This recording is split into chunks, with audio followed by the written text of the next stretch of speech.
What's up, guys? It is Carly here, and it is time for another Blu-ray slash VHS slash DVD update. Yes, this will be an update for the month of April. My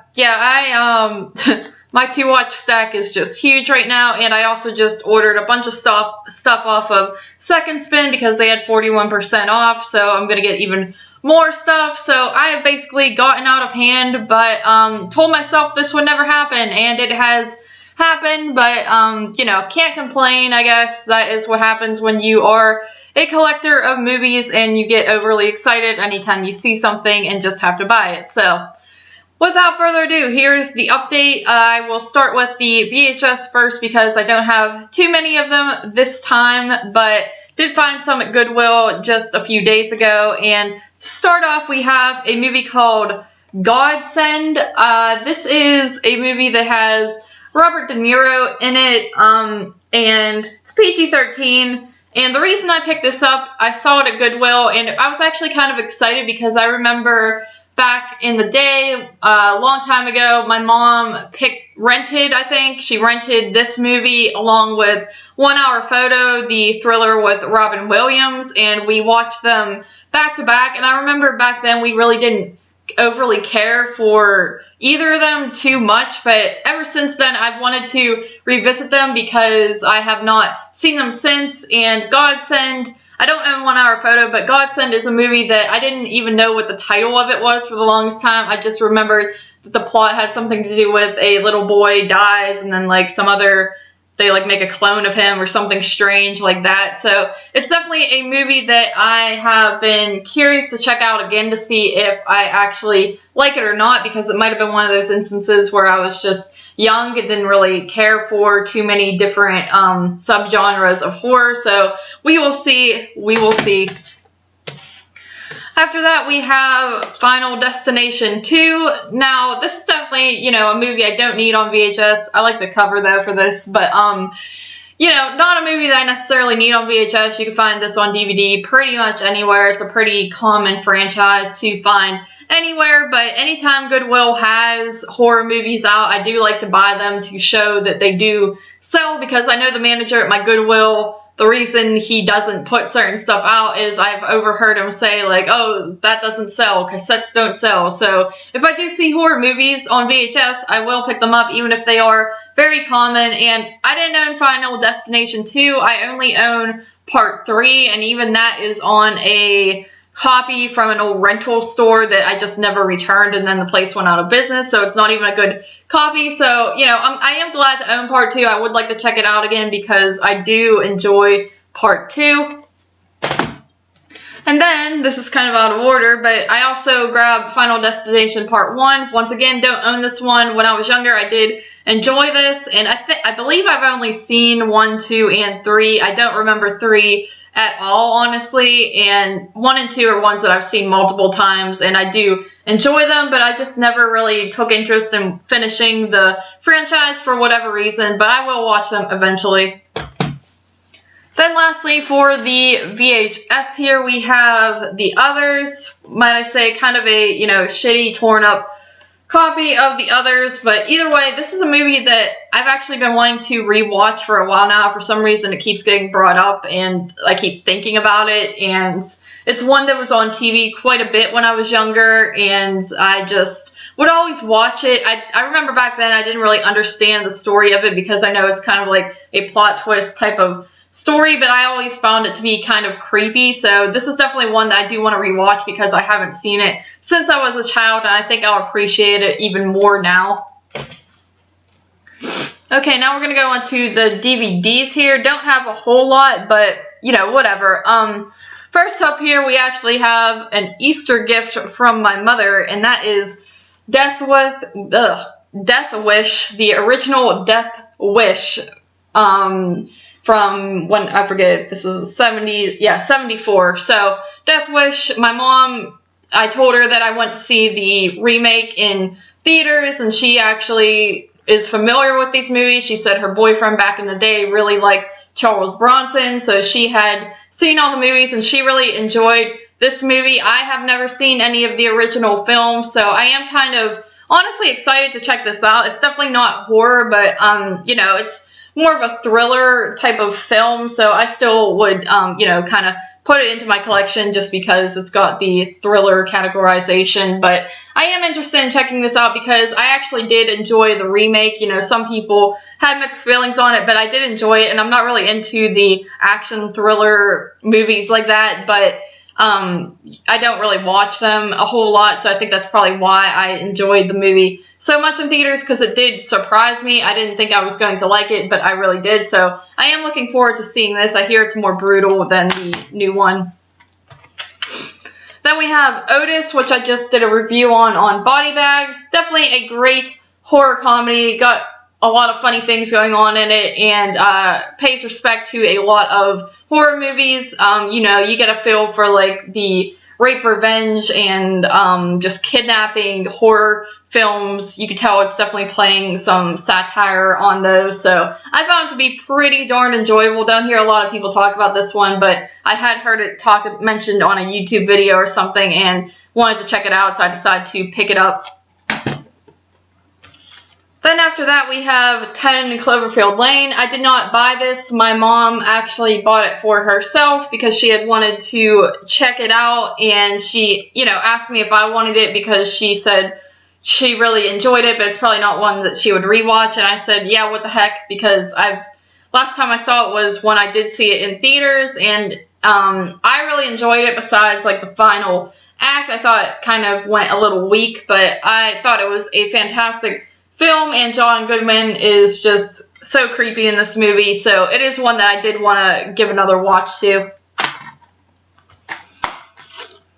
Then we have Shutter Island. Once again, this is one that my mom handed over to me, and I'm kind of glad she did because this was actually one of the last, I think, birthday gifts or something, or Christmas or birthday or whatever that my grandma got me before she passed away, and because back when this movie came out, I really liked it when I saw it in theaters, and I really liked the book, and I actually never did end up watching this copy just because it wasn't one that I wanted to run back to and rewatch. It didn't really have much rewatchability for me, but I am glad that I now have it once again for my collection. Definitely more of a psychological thriller than a horror movie, but I did find it enjoyable, and I am interested in rewatching it. Then we have The Howling. This is another movie that Austin actually passed down to me because whenever he gets Blu-rays and stuff, he likes to give me his, you know, DVDs that he no longer needs, which I do appreciate it because it does build my collection, and I usually don't have the things that he has. So The Howling, I've seen this once before, and recently I rewatched it, and my feelings really haven't changed. I find it to be kind of just boring. It's not really my type of movie. It's got great effects on the werewolf and things like that, but I know a lot of people really enjoy this one. I just don't really have too much fun with it. It might be because all the characters in it are actually adults, which, you know, you don't see that too much. You see a lot of times movies focus on, like, movies like this at least, you would expect to focus on, like, teenagers, but it's kind of weird. It's mainly, like, middle-aged adults, and with that being said, I still give it a pretty high rating just because it is a well-made film with great effects. The effects are actually kind of gross me out a bit, and you know, good performances, just not really a fun one in my opinion. Then another one Austin gave me was Dark Skies. This is one that came out in, I believe, like 2013, and it is one that I completely overlooked, and I'm glad he gave it to me because I thoroughly enjoyed this one. I thought it was actually pretty creepy and well done. You know, definitely a story that you've seen before, but at the same time, it was pretty creepy to me. It didn't, like, rely on jump scares and things like that. It just had very creepy atmosphere, and I really enjoyed the characters in this film as well. Then we have Dead Silence. This is one that people have told me to check out time and time and again. I still have not watched it, but now that I have it in the collection, I definitely, you know, gives me an excuse to watch it. It's definitely one that I would have bought after a while. It's one I always see in stores and think about buying, but for some reason end up buying something else instead. I don't know why, but definitely one I'm interested in watching out just because I've heard people talk about it quite a bit, and it was pretty popular back when it came out and things like that. Then, lastly here, this is actually, I keep forgetting, this must be like a Blu-ray thing that, this one that Austin gave me too. It says it's from Blockbuster, so this must just be the case that the Blu-rays came in or something, and obviously it's the same size as a DVD case, but I'm pretty sure this is just a Blu-ray disguised as a DVD here. But The Possession, I've heard good things about this one as well. I still need to watch it, but I am excited for it because I hear it's not too bad. Okay, let me move this over here. And then next up, finally, we have the Blu-rays. First up, we have a replacement disc from the man Jerry. He sent this to me because I don't have, it's a Scream Factory, by the way, but he sent this to me because I don't have Black Christmas on Scream Factory, and I said, like, sure, I don't mind having just the disc. I could find a case for it or something, and I guess he got replacement discs for no reason, so he just had extra discs, so I said, sure, why not? I'll take it. I do enjoy Black Christmas, so I'm happy to have that. And then he also sent me the Thing replacement disc, and happy to have this as well. It's funny because Austin actually just gave me the Thing on Blu-ray, but, you know, it wasn't Scream Factory Blu-ray, so that is okay. I'm curious to check this one out. Probably won't watch it anytime soon because I did just see the Thing once again in theaters back in, I believe that was February, so definitely not going to rewatch it anytime soon, but I am happy to have it.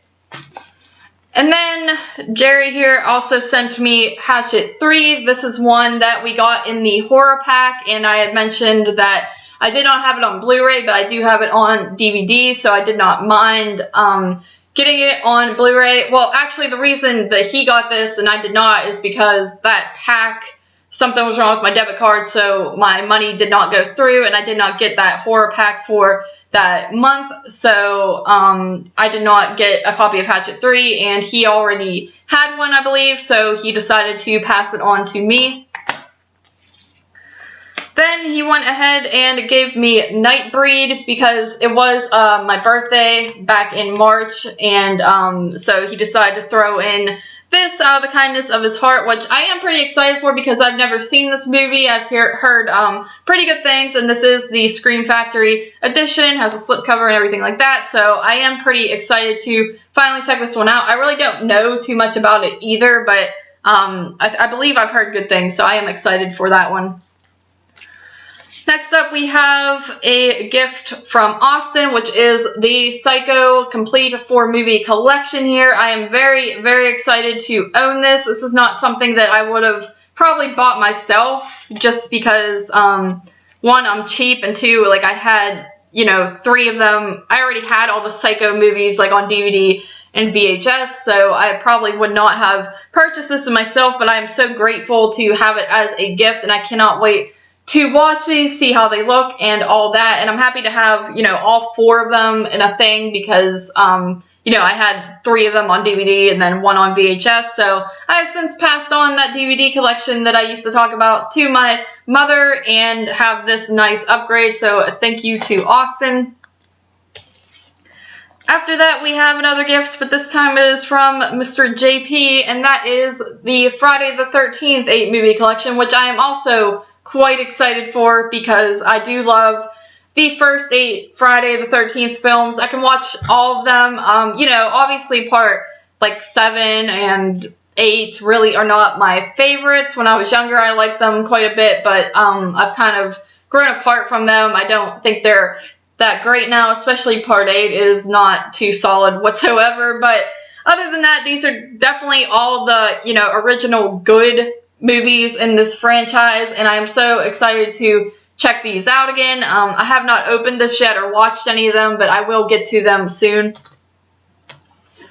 Then another thing that JP gave me was the Amityville horror trilogy. So you have Amityville Part 1, Amityville 2, The Possession, and Amityville 3D. I've only ever seen the first Amityville film as well as the remake, so I am looking forward to checking out Part 2 because I've heard many times that Part 2 is much better than Part 1, and I hear Part 3 is kind of shit, but I'm still excited to check it out either way just because there's so many films in this franchise now, and it's one that I'm not all that familiar with. Then we have, you know, some movies I've talked about before that I got in the horror pack this month, and that is Silent House. I think Austin told me about this one. I think he reviewed it, actually. I think it was one of his reviews for the Body Bags podcast, and I think he said it was just okay, nothing great or anything like that, but, you know, I'm curious to check it out just because I don't own it, and it's not something I've seen before. Apparently people were talking about it back in the day, but I wasn't really into the horror news and all that back when this came out, so I am curious to see what it's all about. Then we had Psycho Killer. I believe it's called Lady Psycho Killer. I think that's the official title, but it's only Psycho Killer for some reason on this cover. I did check this out because this is the horror pack exclusive that Jerry and I are supposed to do a review on, and I gotta say, you know, not to spoil it or anything, but I did quite enjoy this one. There was just a little bit of stuff that I found to be a bit annoying, but overall, definitely my type of film. This falls under the category of things that I just really enjoy, so I did find this one to be pretty enjoyable. Then we have The Right. Still haven't watched this one. Feels like the plastics are coming off, but yeah, don't know anything about this one really. Still haven't watched it. Doesn't really seem like I don't know, just by the cover, for some reason, I just feel like I won't enjoy this one too much, but I don't know, I haven't really heard much about it either. I've definitely seen it around, but it's not one that I know anything about, so we'll see. I'll definitely end up watching it, of course. Then we have Bram Stoker's Dracula. I don't know really anything about this one either. I think someone said that this one's not too bad, but I'm not overly familiar with, like, Dracula adaptations or anything like that. Don't really know if I would like them or not, so once again, we'll just have to wait and see with that one. After that, we have Scream 4. Picked this up at a Cash and Culture because I used to have Scream 4 on DVD, and I don't know what happened to it. I don't know if it got stuck in a DVD player, a broken DVD player, or got thrown away or like scratched or something like that, but basically I opened my case one day and realized that it was not in there, so figured I would go ahead and re-buy this movie. I did enjoy this movie when it came out in theaters, yeah, this, you know, it just feels like another Scream movie to me. It's one that I enjoy, and I think they did a good job of making this movie work all those years later, so I'm excited to rewatch this one because I think I've only seen it like once or twice since it came to theaters. And then lastly, for this update, guys, we have The Cabin in the Woods, a movie that I have never seen before, but everyone tells me to see, so I picked it up because this is another one that I always see places and just never buy for whatever reason. I think it's because it's so common and I'm always looking for some different stuff to add to my collection, but, you know, if I've never seen it, it's kind of pointless, so why not just pick it up and add it to the collection? And I mean, I've heard mixed opinions. I hear some people say it's not what you think it is, and that's why they don't like it, but by now I've heard what it is. You know, it's not been, like, spoiled for me or anything, but I do know the concept of what goes on in this movie, so I am kind of excited to check it out because I do hear it's pretty fun, so yep, that is it for this update, guys. Thank you guys once again for joining me, and I'll see you, you know, I'll probably do an update monthly, just let stuff build up. That's how I've been doing it, and it's been working out pretty good because I've been getting a lot of stuff, so I'll probably be back with another update for May, but till now, I'll see you guys in the next video.